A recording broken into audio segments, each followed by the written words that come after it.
भोजपुरी का जो फुहर गाना है उस पर अपने परिवार के साथ वो भी बैठ करके नहीं देख सकता है।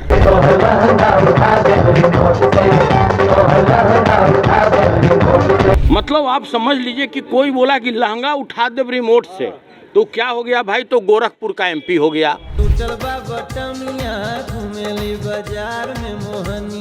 एक बोले कि कुर्ती के टूटल व बटनिया, ठीक बा, उस पर उन्होंने अपना मंचन दिखाया, तो वो कहाँ के हो गए भाई, तो उत्तर पूर्वी दिल्ली के सांसद हो गए।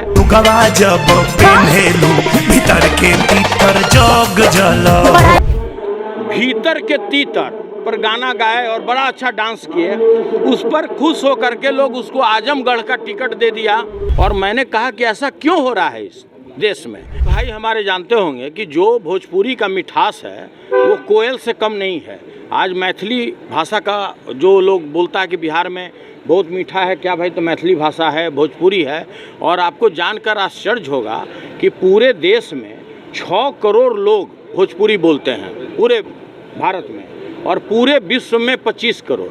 आज भारत से ज़्यादा उसको महत्ता दिया गया है मॉरिशस में, सूरीनाम में, फिजी में, त्रिनिदाद में। मतलब आप समझिए कि जिस तरह का लोकप्रियता भोजपुरी का बढ़ता जा रहा है, और स्थिति क्या बनते जा रहा है कि आज जैसे ही कोई भोजपुरी गीत का बात करता है तो उसको महसूस होता है कि इससे अच्छा है कि आप पोर्न फिल्म देख लीजिए, आप कोई भी आप गाना का बात कर लीजिए। आज सभी दो अर्थी गाना जिस तरह से बाज़ार में और फुहर ढंग से कि कोई भी गायक भी अपने घर के परिवार और बच्चियों और अपने परिवार के साथ वो गाना नहीं सुन सकता है। गाना बनाने वाला और गाना बोलने वाला और उस पर मंचन करने वाला, तीनों व्यक्ति भोजपुरी का जो फुहर गाना है उस पर अपने परिवार के साथ वो भी बैठ करके नहीं देख सकता है। तो मेरा सवाल इस पर बहुत महत्वपूर्ण था, और मैंने कहा कि ऐसा क्यों हो रहा है इस देश में। इसलिए हो रहा है कि जो फुहर गाना गाया, भलगर से भलगर गाना गाया, मतलब आप समझ लीजिए कि कोई बोला कि लहंगा उठा दे रिमोट से, तो क्या हो गया भाई, तो गोरखपुर का एमपी हो गया। तो उस पर विश्व गुरु खुश हो गए उसके बोल पर, उसके डांस पर। उसने जो इसमें मंचन दिखाया, जो इसमें डांस दिखाया कि लहंगा उठा दे हम रिमोट से, तो इस पर हमारे विश्व गुरु खुश होकर के उसको गोरखपुर के टिकट दिया और वो सांसद हो गए। उसी तरह से एक बोले कि कुर्ती के टूटल व बटनिया, ठीक बा, उस पर उन्होंने अपना मंचन दिखाया, तो वो कहाँ के हो गए भाई, तो उत्तर पूर्वी दिल्ली के सांसद हो गए। हम नाम नहीं बताएंगे, आप लोग खोज लीजिएगा।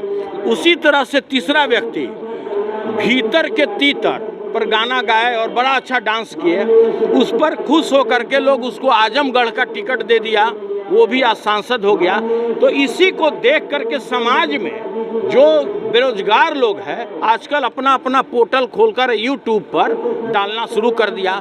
तो मेरा यह कहना था कि भाई अगर इस तरह का फुहर गाना बन रहा है तो एक रेगुलेटरी अथॉरिटी बना दीजिए कि वो जांच करने के बाद ही इस तरह का गाना भोजपुरी का, ताकि जो हमारा बिहार का सभ्यता और संस्कृति है, जो राजा भोज के टाइम का ये भोजपुरी बनाया हुआ भोजपुर का है, जिसकी अपनी परंपरा है, अपना उसका मिठास है, वो बरकरार रहे।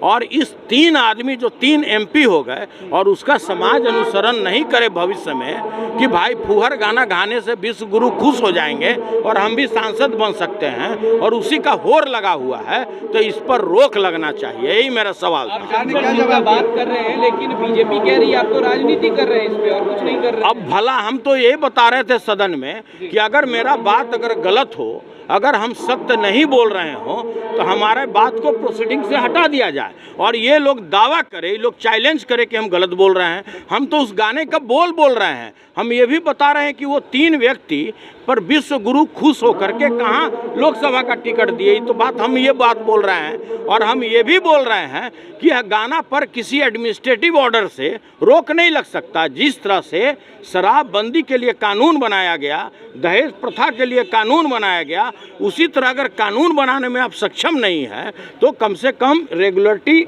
इसका एक अथॉरिटी बन जाना चाहिए कि जो कोई भी गाना कोई अगर यूट्यूब पे डालता है, सार्वजनिक करता है, उसको बजाता है, तो पहले उसको टेस्टिंग होना चाहिए कि उसमें दो अर्थी कोई फुहर गाना है कि नहीं। सरकार ने क्या जवाब दिया? देखिए, सरकार का तो जवाब भाई, इसके लिए हमने गृह विभाग ने एक पत्र निर्गत कर दिया, उस पर कार्रवाई भी हो रही है। उसका तो वही अपना घिसा पीटा जो सवाल होता है और जवाब होता है अपना दिया।